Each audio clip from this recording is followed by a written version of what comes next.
انل نے حیرت سے پیشانی پر بل ڈالے۔ اس سے پہلے کہ وہ اپنی جگہ سے اٹھتا، کمرے میں داخل ہوتی سبرینا کو دیکھ کر حیرت سے وہیں رک گیا۔ سیاہ چادر میں لپٹی وہ کمرے کے دروازے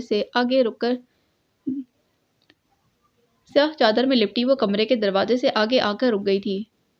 دوران، میں باہر ہوں، انل نے دوران کی طرف دیکھتے ہوئے دھیمے لہجے میں کہا، اور پھر کمرے سے باہر نکلتے ہوئے دروازہ بند کر دیا تھا۔ تم کیا کر رہی ہو اور یوں اکیلی؟ غصے اور حیرت سے گھورتے کہا۔ وہ صوفے سے اٹھ کھڑا ہوا۔ دوران، مجھے معاف کر دو، میں خالہ اور دادو کے بہکاوے میں آ گئی تھی، لیکن میری تمہارے لیے محبت سچی ہے۔ وہ چند قدم کا فاصلہ مٹایا بالکل دوران کے سامنے کھڑی تھی۔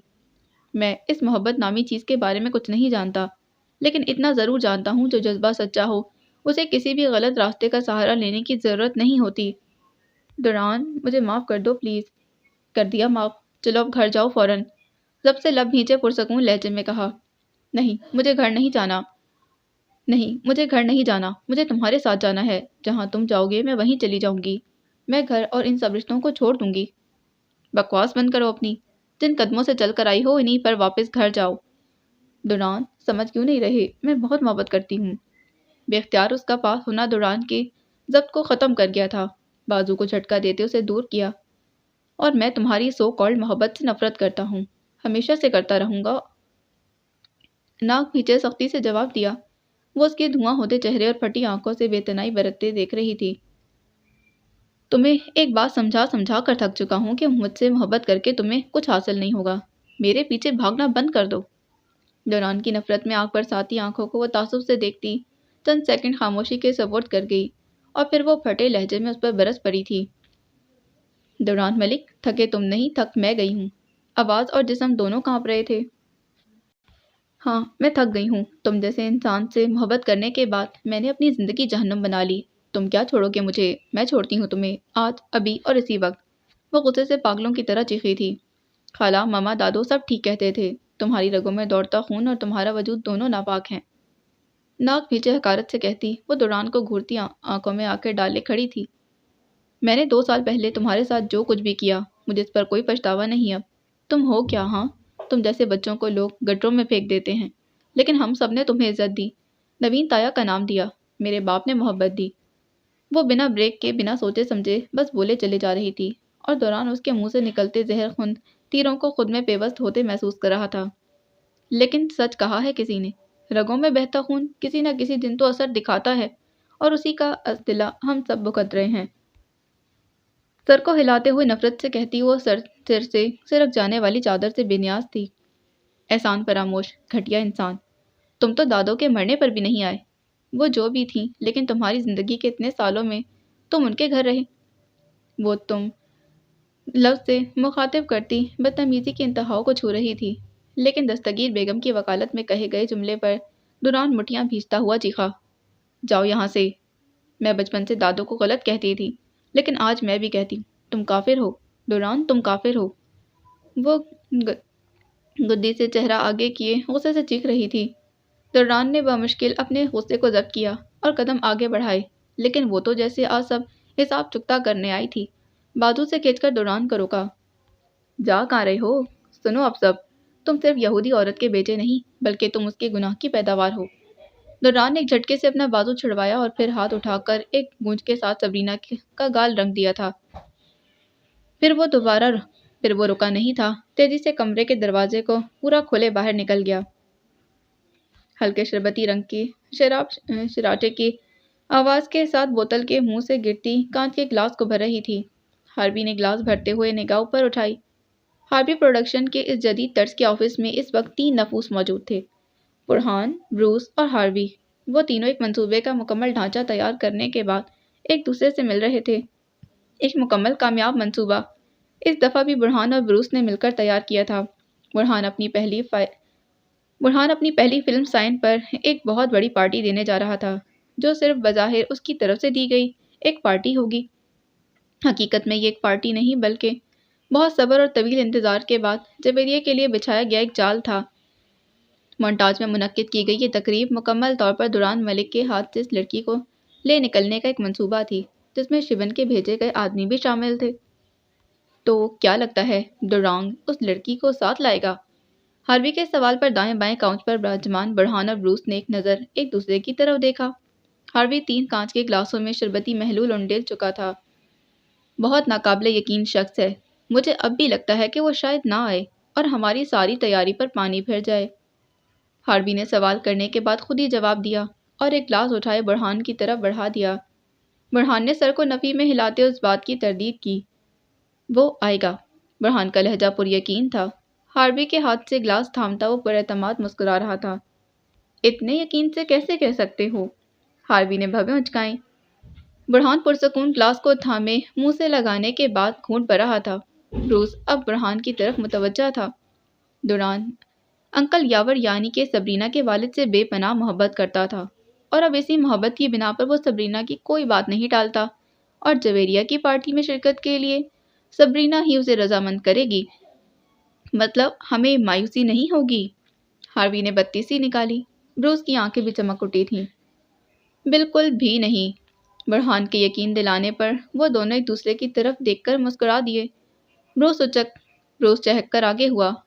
تو پھر وقت ہوا جاتا ہے ایک عدد بلاسٹ کا؟ پرجوش لہجے میں کہتے اس نے اپنے گلاس کو آگے کیا۔ باقی دونوں نفوس نے بھی اپنے گلاسوں کو ہوا میں اٹھایا اور تینوں گلاسوں کو ایک دوسرے کے قریب کیا۔ بوم! بروس کی آواز کے ساتھ گلاسوں کے ٹکرانے کی آواز تھی اور پھر تینوں کے فلک شگاف کہہ کے ہاروی پروڈکشن کی در و دیوار میں گونج رہے تھے۔ کمرے کا دروازہ کھلنے پر اس نے دعا کی صورت چہرے پر رکھے ہاتھ ہٹائے اور گردن گھما کر دروازے کی طرف دیکھا۔ دوران سنجیدگی کا پیکر بنا ڈریسنگ روم کی جانب بڑھ رہا تھا۔ گو کہ وہ آج گھر ہی تھا لیکن کمرے میں نہیں تھا۔ کہاں تھا یہ نہیں پتا چلا۔ وہ بہت بار کمرے سے باہر بھی گئی لیکن پتہ نہیں چلا۔ ابھی وہ ڈھیلے سے ٹراؤزر اور ہڈ میں ملبوس ڈریسنگ کی طرف جا رہا تھا۔ آج تیسرا دن تھا اس کی اس بے رخی کا۔ وہ اس کی سوچ کے بالکل مطابق رد عمل ظاہر کر رہا تھا۔ قرآن پڑھانے کی فرمائش کیا کر دی؟ وہ اسے پھر سے دیکھنا تک چھوڑ چکا تھا۔ وہی رکھا انداز، وہی بات نہ کرنا۔ وہ مدھم سا مسکرا دی۔ جائے نماز سمیٹا اور سر پر بندہ اسکارف ڈھیلا کیا۔ اٹھ کر کھڑی ہوئی تھی۔ ہلکے کاسنی رنگ کی فراک پیروں کو چھونے لگی۔ 10 منٹ کے انتظار کے بعد دوران ڈریسنگ روم سے باہر آیا تو نہ چاہتے ہوئے بھی نگاہ اس پر پڑی جو پہلے سے ہی اس کی طرف دیکھ رہی تھی۔ فوراً نگاہیں چرا لی۔ اپنے مخصوص لاپرواہی برتتے انداز میں صوفے کے قریب آیا تو جویریہ اس کے صوفے پر بیٹھنے سے پہلے اس کے سامنے آ کھڑی ہوئی۔ کیا محبت کے یقین کے لیے ایسا کچھ مشکل مانگ لیا ہے میں نے؟ بے ساختہ کہے گئے سوال اور جویریہ کے یوں سامنے آنے پر وہ ایک پل کے لیے چونکا لیکن اگلے ہی پل نگاہیں اس کے چہرے پر جمی تھیں جو دوران کا قد لمبا ہونے کے باعث چہرہ اوپر اٹھائے ہوئے تھی۔ مشکل نہیں، ناممکن، سپاٹ لہجے میں مختصر جواب دیا۔ 3 دن بعد آخر کو جویریہ نے ہی بلانے میں پہل کر دی تھی۔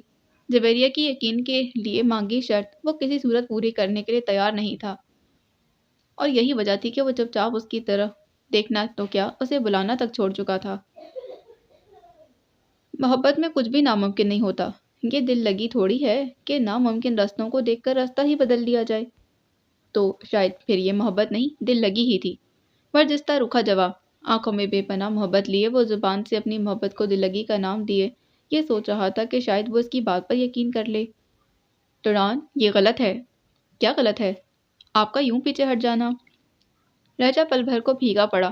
بے شک دوران کا رویہ اس کی سوچ کے مطابق تھا لیکن اس کا یوں محبت کو دل لگی کہہ دینا اسے تکلیف دے گیا تھا۔ میں پیچھے تو نہیں ہٹا۔